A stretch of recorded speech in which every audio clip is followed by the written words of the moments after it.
Praktik pinjaman online semakin meresahkan masyarakat.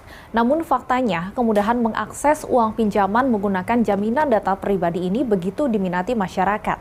Hal itu tercermin dari data Otoritas Jasa Keuangan yang mencatat pinjaman online masyarakat mencapai 50 triliun rupiah dengan pinjaman terbanyak berasal dari Provinsi Jawa Barat.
Ya, menjamurnya pinjaman online di Indonesia tak lain karena tingginya minat warga Indonesia dalam mengakses pinjaman mudah dari pinjol tersebut.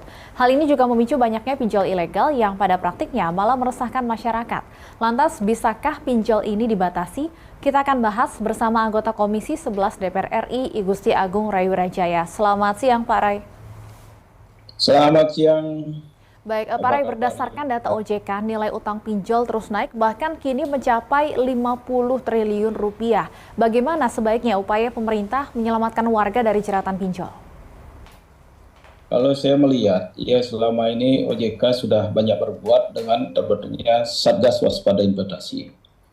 Ini kembali pengawasan tentunya cepat lambatnya adanya pinjol-pinjol ini karena reaksi daripada masyarakat itu sendiri ingin mendapatkan uang dalam waktu cepat. Nah, tentunya ini kembali kerjasama OJK dengan Menkominfo agar bisa segera dan juga Satgas Waspada Investasi ini kan internetnya, komunikasi infokomnya harus bisa menyaring yang mana bisa dipakai untuk pinjol dan mana yang tidak. Padahal sampai saat sekarang ini yang ilegal sudah 5.753 pinjol yang sudah berangus oleh Satgas Waspada Investasi. Nah, ini kalau saya melihat sekarang perkembangan daripada maraknya dan mudahnya mendapatkan uang. Padahal kalau pinjol itu sendiri, yang saya hitung 0,4% per hari. Kalau sebulannya kan kurang lebih 12%. Ini lebih kejam dari rentenir. Ini rentenir gaya digital kalau saya menilainya. Nah, ini bagaimana kita mencegah ini, terus adakan edukasi dan literasi ke masyarakat agar berhati-hati.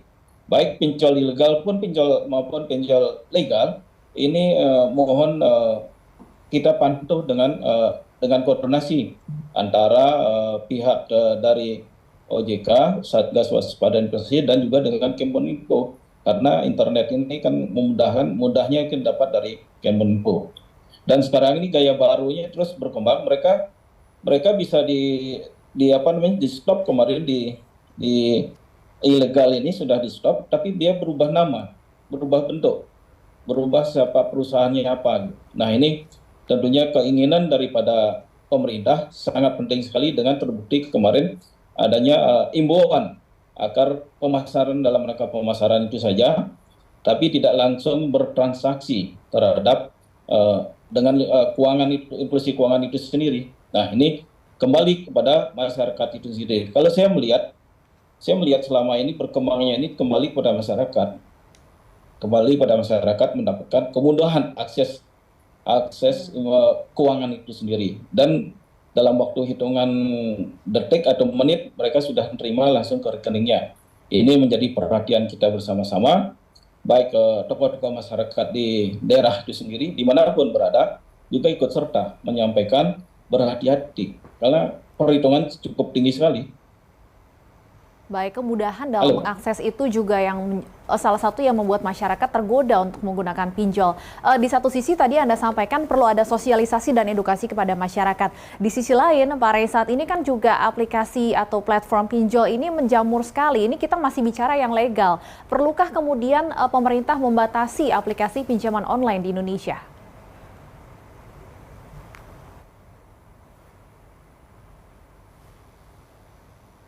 Halo. Pak Ray, sudah bisa mendengar suara saya? Ya, Ya, sudah, perlukah sudah, sudah. kemudian sudah. pemerintah membatasi jumlah aplikasi pinjaman online di Indonesia? Saya kira bisa aja itu melalui Kemenko karena yang untuk internet ini kan yang melakukan penyaringan dan penyisiran di Kementerian Informasi dan Komunikasi. Kalau tidak di situ tidak ada penyaringan ya agak susah, orang gampang mau daftar tuh melalui internet loh. Karena internet inilah akses mereka kalau bisa di stop ya lebih bagus, sangat bagus, dan disaringnya dengan seleksi yang ketat. Bagaimana caranya? Dan kemarin ketika Bapak Presiden mengatakan itu kan ada penyaringan khusus nantinya kan internet ini untuk memarketing saja, tidak melakukan transaksi di dunia internet. Kalau tidak salah saya tangkap kemarin seperti itu disampaikan oleh Kemko Info, Kementerian Komunikasi dan Informasi. Di samping itu juga Pak Ray sudah bisa mendengar suara saya? Ya, ya, Baik, sudah. Pak Ray, pinjol ilegal juga menjadi isu utama yang meresahkan masyarakat karena penagihan yang tidak manusiawi bahkan hingga mengancam nasabahnya. Kalau tadi Anda sebutkan istilahnya rentenir online ya, upaya konkretnya harus seperti apa kemudian untuk membasmi pinjol ilegal ini? Nah, ini kan harus kita bersama-sama, pemerintah juga masyarakat, terutama tokoh-tokoh masyarakat juga memberikan pemahaman kepada masyarakat itu sendiri. Namun tentunya dengan kebutuhan saat sekarang inilah yang juga menggoda untuk mencoba. Kalau saya kemarin diskusi dengan OJK, itu salah satu juga daripada perilaku individunya, perilaku perorangan itu ingin mendapatkan sebuah dana yang instan. Nah, inilah yang bagaimana terus kita jangan berhenti untuk menyampaikan informasi, menyampaikan edukasi kepada masyarakat. Karena masyarakat ini hari ini bisa ingat, besok lupa. Hari ini bisa ingat, ketika kebutuhannya ada, mereka lupa. Nah, ini yang perlu kita diskusikan bersama-sama. Artinya pemerintah dengan tokoh-tokoh masyarakat juga yang harus bisa menyampaikan. Tidak bisa serta-merta dalam hal kondisi begini, semua diserahkan ke pemerintah. Pak Ray, kalau yang baru-baru ini viral, ada kemudian aplikasi pinjaman online yang sebenarnya legal, terdaftar di OJK, tapi kemudian banyak yang speak up, banyak nasabahnya yang merasa dirugikan karena biaya bunganya sesuai aturan, tapi biaya layanannya ini bisa bahkan sama dengan jumlah pinjamannya, artinya harus dikembalikan 2 kali lipat dari pinjamannya. Apakah ada rencana dari Komisi 11 untuk memanggil perusahaan penyedia pinjaman online tersebut bersama dengan OJK juga?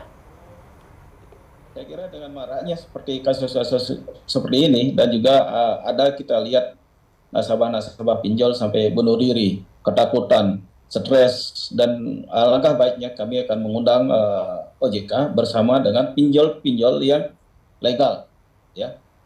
Karena situasi dan kondisi sudah tidak bisa seperti pos mayor ini banyak sekali yang terjadi.